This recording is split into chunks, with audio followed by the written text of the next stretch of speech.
රතු පලස මතින් එද්දී අපිට හම්බ වුණා රීකන්ඩිෂන් කෙල්ලෙක්. රීකන්ඩිෂන් කෙල්ලෙක් කියලා කියන්නේ මොකද හේතුව තිරේ ඉස්සරහා වගේම හැබෑවට කවදාවත් වයසට යන්නේ නැති චරිතයක් තමයි ඇය.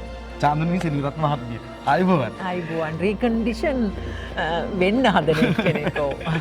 මොකද හේතුව අද දවසේදී මේ රීකන්ඩිෂන් කෙල්ල මේ ටෙලි ඩ්‍රාමා එකේ අම්මගේ චරිතය නිසා වෙන්න ඔන්න හොඳම සහාය නිලිය සම්මානටත් නිර්දේශ වෙලා තියෙනවා. දැන් ඔබතුමියයි රයිගම් සම්මාන උල්ල අතර තියෙන සෑහෙන කාලයක ලොකු බැඳීමක්. මොකද හිතෙන්නේ නිර්දේශ වීම සහ මේ සම්මාන උල්ල පිළිබඳව?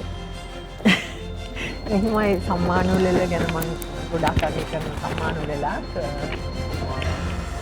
ඒකට අමතරව ඉතින් සම්මානයක් ලැබීම කියන්නේ අගය කිරීමක් ලැබීමෙන් තව වගකීම් වැඩි වැඩියෙන් රංගන ශිල්පියා හෝ නිර්මාණ ශිල්පියාට ළඟා වෙන එකයි සිද්ධ වෙන්නේ. ඉතින් මම ඒ වගකීම අරගෙන ඉන්නවා දැන් කාලෙක ඉඳලා. මොකද සම්මාන මට ලැබිලා තියෙන නිසා මේ හැමදේම ඉතින් සම්මාන උළෙලක් වෙනුවෙන් නෙමෙයි. දෛබර ප්‍රේක්ෂකයෝ වෙනුවෙන් තමයි මේ හැමදේම හොඳ මට්ටමින් කරගෙන යන්න උත්සාහ ගන්න.